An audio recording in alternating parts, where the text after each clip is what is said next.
பிரியமானவர்களே, ஆண்டவரும் அருமை இரட்சகருமா இருக்கிற இயேசு கிறிஸ்துவின் இனிய நாமத்தினாலே மற்றும் ஒரு நல்ல ஒரு காலை பொழுதிலே உங்களை சந்திப்பதிலே அதிகமாக நான் மகிழ்ச்சி அடைகிறேன்.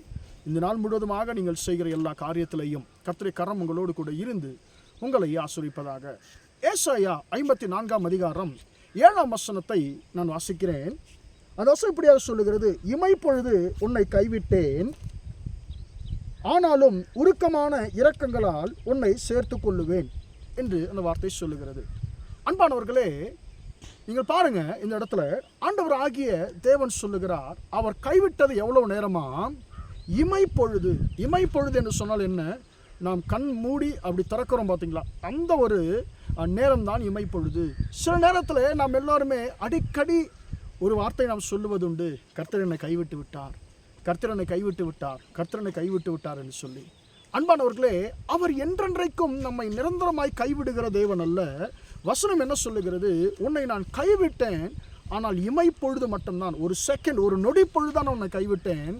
நான் கைவிடுகிற தேவன் மட்டும், நான் கைவிட்டு உன்னை நிரந்தரமாக அப்படியே விட்டு விலகுகிற தேவன் அல்ல.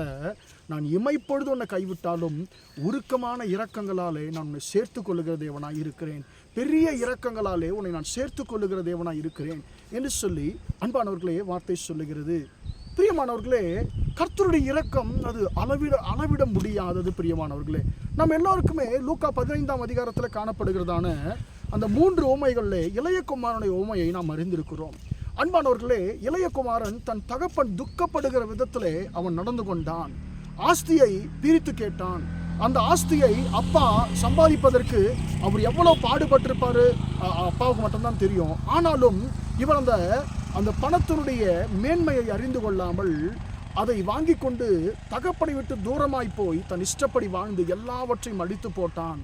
கடைசியிலே பல கஷ்டங்களை அவன் பட்டு உண்பதற்கு ஆகாரம் இல்லாமல், வேலை இல்லாமல், பன்றிகளை மேய்க்கின்ற வேலையை செய்தான். கடைசியிலே பன்றிகள் சாப்பிடுகிற சாப்பாடு கூட அவனுக்கு கிடைக்கல. கடைசியில் அவன் எல்லாவற்றையும் இழந்தவனாக தன் தகப்பன் வீட்டுக்கு வருகிறான்.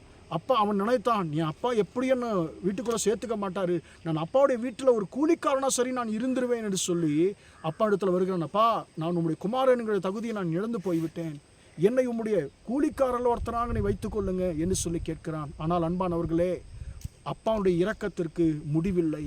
அவர் உருக்கமுள்ளவர், இரக்கமுள்ளவர். அன்பானவர்களே, அவர் அந்த மகன் மீண்டுமாக தன்னை தேடி வந்த பொழுது அவனை வேலைக்காரனாக, கூலிக்காரனாக அல்ல, அவன் இழந்து போன அதே ஸ்தானத்தை, அந்த இளைய குமாரன் என்கிறதான அதே ஸ்தானத்தை மீண்டுமாக தகப்பன் அவருக்கு கொடுத்ததை பார்க்கிறோம். அன்பானவர்களே, ஒரு மனிதனே இவ்வளவு தன் பிள்ளைக்கு இறங்குவான் என்று சொன்னால் கர்த்தர் உங்களுக்கும் எனக்கும் இறங்க மாட்டார். அவர் சொல்லுகிறார், என் மகனே, என் மகளே, நான் உன்னை இமைப்பொழுதுதான் கைவிட்டேன். அந்த இமைப்பொழுது உன்னை கைவிட்டதுனால நீ பலவிதமான இன்னல்களுக்கு ஒருவேளை நீ ஆளாயிருக்கலாம், பலவிதமான சோதனைகள் உன் வாழ்க்கையிலே ஏற்பட்டிருக்கலாம். ஆனாலும் நீ கவலைப்பட வேண்டாம், நான் உன்னை உருக்கமான இரக்கத்தினாலே நம்மை சேர்த்து கொள்ளுவேன் என்று சொல்லி கர்த்தர் சொல்லுகிறார். அன்பானவர்களே, கர்த்தர் உருக்கமான இரக்கங்களினாலே, பெரிய இரக்கங்களினாலே உங்களையும் என்னையும் அவர் ஆசீர்வதிக்கிற தேவனாய் இருக்கிறார். அவர் இறங்கினால் எனக்கு அன்பானவர்களே, உங்களையும் என்னையும் காட்டிலும் இந்த உலகத்திலே பாக்கியவான்கள் யாரும் இருக்க முடியாது. அவருடைய இரக்கம் உங்களுக்கும் எனக்கும் கிடைக்கும் என்று சொன்னால் இந்த உலகத்திலே உங்களையும் என்னையும் காட்டிலும் ஆசீர்வாதமானவர்கள் யாருமே இருக்க முடியாது. பிரியமானவர்களே, என் மகனே, என் மகளே, நான் உன்னை நிரந்தரமாய் கைவிடுகிற தேவன் அல்ல. உன்னை இமைப்பொழுது மட்டும்தான் நான் உன்னை கைவிட்டேன். உன்னுடைய வழிகள் எனக்கு மாறுபாடாக இருக்கிறதுனால, நீ என்னை துக்கப்படுத்துகிற காரியங்களை செய்வதனாலே உன்னை விட்டு நான் இமைப்பொழுது மட்டும்தான் நான் விலகி இருந்தேன். ஆனாலும் நான் உன்னை உருக்கமான இரக்கங்களை உன்னை சேர்த்து கொள்ளுவேன், உன்னை ஆசீர்வதிக்கிற தேவனாய் இருப்பேன் என்று சொல்லி கர்த்தர் சொல்லுகிறார். எனவே எனக்கு அன்பானவர்களே, நாம் கர்த்தரை துக்கப்படுத்துகிறதான காரியங்கள் நம்முடைய வாழ்க்கையில் இருக்கும் என்று சொன்னால் அவைகளை நம்மை விட்டு சரி செய்து கொள்ளுவோமாக. கர்த்தரை இரக்கத்திலே நாம் நிலைநிற்போமாக. ஜெபிப்போமா? இரக்கமுள்ள தகப்பனே, மை நன்றியோடு துதிக்கிறோம், ஸ்தோத்திரிக்கிறோம் ஐயா.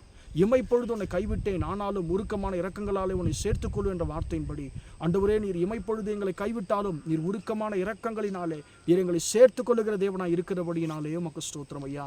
ஆண்டவரே, இப்பொழுதும் தகப்பனே, ஆண்டவர் அவர்கள் வாழ்க்கையிலே பலவிதமான ஆண்டவர் நெருக்கத்தில் இருக்கக்கூடியதான ஆண்டவரே எங்கள் சகோதர சகோதரிகளை கர்த்தர் கண்ணோக்கி பார்ப்பீராக.